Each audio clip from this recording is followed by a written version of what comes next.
क्या आप जानते हैं कि भारत में एक ऐसा साम्राज्य था जिसने सिर्फ धरती पर ही नहीं बल्कि समुद्रों पर भी अपना परचम लहराया। एक ऐसा साम्राज्य जिसकी नौसेना ने दक्षिण पूर्व एशिया तक अपना प्रभाव जमाया। एक ऐसा वंश जिसने सिर्फ युद्ध नहीं, संस्कृति, व्यापार और स्थापत्य कला में भी अमिट छाप छोड़ी। स्वागत है आपका मिस्टिक इंडिया फैक्ट्स में। आज हम जानेंगे भारत के समुद्री सम्राट चोल वंश की अद्भुत और गौरवशाली गाथा। चोल वंश भारत के इतिहास में सबसे पुराने और सबसे प्रभावशाली राजवंशों में से एक माना जाता है। इनका उल्लेख हमें संगम साहित्य में भी मिलता है, जो ईसा पूर्व की पहली सदी में लिखा गया था। लेकिन चोलों का असली उत्कर्ष शुरू होता है विजयालय चोल से, जिन्होंने 850 ईस्वी के आसपास थंजावुर पर अधिकार जमाकर चोल वंश को फिर से जीवित किया। विजयालय चोल ने एक छोटी सी शक्ति से शुरुआत की थी, लेकिन उनके उत्तराधिकारियों ने इस वंश को साम्राज्य बना दिया। फिर आता है वह नाम जिसने चोल साम्राज्य को नई ऊंचाइयों तक पहुंचाया, राजराजा चोल प्रथम, जिनका जीवन 985 से 1014 ईस्वी तक था। राजराजा ने चेरा और पांड्य राज्यों को हराया, श्रीलंका के उत्तरी भागों पर विजय प्राप्त की और एक मजबूत नौसेना की स्थापना की। लेकिन सिर्फ योद्धा ही नहीं, वे एक महान प्रशासक और कला प्रेमी भी थे। उन्होंने बनवाया बृहदेश्वर मंदिर, जो आज भी थंजावुर में खड़ा है और विश्व धरोहर घोषित हो चुका है। ये मंदिर सिर्फ स्थापत्य ही नहीं, विज्ञान, गणित और इंजीनियरिंग का अद्भुत उदाहरण है। राजराजा के बाद उनके पुत्र राजेंद्र चोल प्रथम, जिनका जीवन 1014 से 1044 ईस्वी तक था, ने साम्राज्य को और भी विशाल बना दिया। उन्होंने श्रीलंका को पूरी तरह जीत लिया, कलिंग, ओडिशा पर चढ़ाई की और सबसे बड़ी बात, दक्षिण पूर्व एशिया तक समुद्री अभियान चलाया।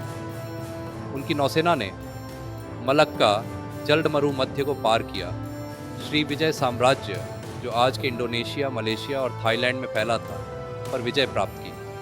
उन्होंने एक नया राजधानी बनाई, गंगईकोंड चोलपुरम, जिसका अर्थ था गंगा को जीतने वाला चोल। यह सिर्फ युद्ध नहीं था, यह भारत की संस्कृति, धर्म और व्यापार को विदेशों तक पहुंचाने का मिशन था।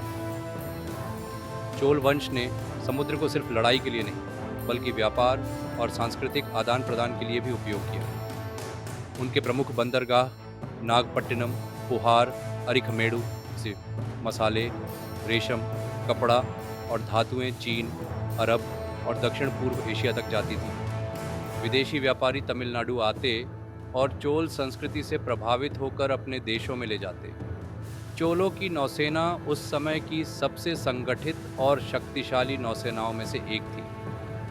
उन्होंने यह सिद्ध कर दिया कि भारत महाद्वीप सिर्फ एक भूमि शक्ति ही नहीं, समुद्री शक्ति भी है। चोलों ने प्रशासन में भी उच्च व्यवस्था स्थापित की थी। ग्राम सभा, कर संग्रह, जल प्रबंधन और मंदिर प्रशासन तक की व्यवस्था सुव्यवस्थित थी। उनकी कला में कांस्य मूर्तियां जैसे नटराज, पार्वती, विष्णु, अद्भुत नक्काशी और जीवंतता लिए होती थी। मंदिरों की नक्काशी, देवताओं की कहानियां, नृत्य मुद्राएं, युद्ध दृश्य, बृहदेश्वर मंदिर, गंगाईकोंड चोलपुरम, ऐरावतेश्वर मंदिर जैसे मंदिर सिर्फ धार्मिक स्थल नहीं थे, ये राजनीतिक, सांस्कृतिक और शैक्षणिक केंद्र भी थे। चोलों का प्रभाव केवल भारत तक सीमित नहीं रहा। उन्होंने तमिल संस्कृति, भाषा और मंदिर स्थापत्य को दक्षिण पूर्व एशिया में फैलाया।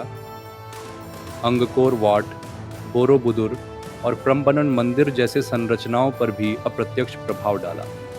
ये एक तरह से सॉफ्ट पावर का उपयोग था, बिना स्थायी कब्जा किए अपने विचारों और संस्कृति को फैलाना। 12वीं सदी के बाद चोल वंश धीरे धीरे कमज़ोर होने लगा। आंतरिक संघर्ष, होयसलों और पांड्यों का उदय और उत्तरी आक्रमणों के कारण उनका साम्राज्य सिमटने लगा। लेकिन उनकी विरासत अमर रही। उनकी स्थापत्य कला, नौसेना की रणनीति और प्रशासनिक व्यवस्था ने आने वाले राजवंशों को मार्ग दिखाया।